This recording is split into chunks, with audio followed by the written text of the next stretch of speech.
পুরোদমে বাজারে উঠতে শুরু করেছে মুড়ি কাটা পেঁয়াজ। দাম ভালো পাওয়ায় লাভবান হচ্ছে কৃষক। কয়েকদিনের মধ্যে পেঁয়াজের দাম হাতের নাগালে চলে আসবে বলে জানান কৃষকরা। জেলা রিপোর্টারদের পাঠানো তথ্য ছবি নিয়ে ডেস্ক রিপোর্ট। পেঁয়াজ তুলতে মাঠে মাঠে ব্যস্ত মানিকগঞ্জের চাষিরা।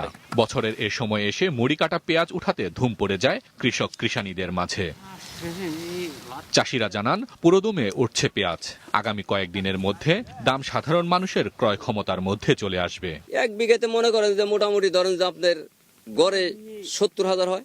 যে বীজের দাম আছে মোটামুটি আমরা যদি এইভাবে দামটা থেকে যায় তো আমরা মোটামুটি চলে খাইতে পারবো আর কি। আগামী এক সপ্তাহের মধ্যে পেঁয়াজের দামও কমবে এবং কৃষকের মধ্যে একটা প্রাণচাঞ্চল্য সৃষ্টি হবে। দিনাজপুরে চলতি মৌসুমে মুড়ি কাটা পেঁয়াজ চাষ করে হাসি ফুটেছে কৃষকের মুখে। বিঘা প্রতি 30,000 টাকা খরচ করে বিক্রি হচ্ছে 70 থেকে 80,000 টাকা। টোটালি আমার খরচ হয়েছে 2400 থেকে 30,000 টাকা।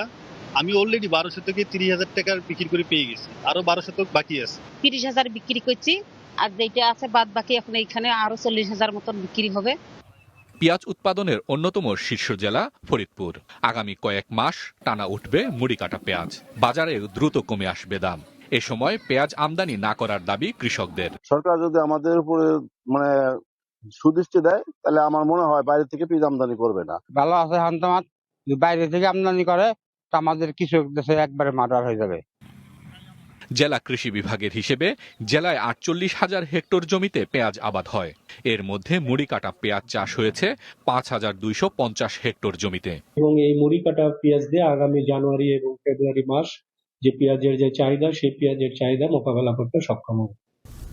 ঝিনাইদহের কালীগঞ্জে গ্রীষ্মকালীন পেঁয়াজ চাষে সফলতা পেয়েছে চাষিরা। জানান গ্রীষ্মকালীন পেঁয়াজ চাষে খরচ তুলনামূলক কম, লাভ বেশি। কৃষি অফিস নতুন একটা জাত দিছে বাড়ি ফোর বলে, তাই এই পেঁয়াজটা আসলে খুব লাভজনক পেঁয়াজ। এটি কৃষি সম্প্রসারণ অফিস থেকে বীজ দেওয়া গ্রীষ্মকালীন একটা পেঁয়াজ। গত বড় করছিলাম, অনেক সুন্দর হয়েছিল, এবারও অনেক সুন্দর হয়েছে। আমাদের কৃষি বিভাগ সবসময় কৃষকদেরকে সহযোগিতা করার চেষ্টা করছেন, বিভিন্ন বিষয়ে পরামর্শ দেওয়ার চেষ্টা করছেন, যাতে করে এই ফসলগুলো আরও বেশি আমাদের সকল কৃষকের মাঝে ছড়িয়ে পড়ে, এই প্রযুক্তিগুলো ছড়িয়ে পড়ে। এবছর ভালো দাম থাকায় যশোরে হালি পেঁয়াজ চাষে ঝুঁকছেন চাষিরা। জেলার কেশবপুর ও বাঘারপাড়া সহ বিভিন্ন উপজেলায় মাঠে মাঠে হালি পেঁয়াজ চাষে জমি প্রস্তুত ও চারা রোপণে ব্যস্ত সময় পার করছেন তারা। 1200 টাকা করে মন বেচলি 4/48 একটু লাভের সংখ্যা হয়। কাটায় 3-4 মন করে হয়। কৃষি বিভাগের হিসেবে দেশে পেঁয়াজের বার্ষিক চাহিদা প্রায় 35 থেকে 36 লাখ টন, উৎপাদন হয় 32 লাখ টন। ফলে 3 থেকে 5 লাখ টন ঘাটতি থাকে, যা আমদানির মাধ্যমে পূরণ করতে হয়। হাসান মেহেদী, মাছরাঙা নিউজ ডেস্ক।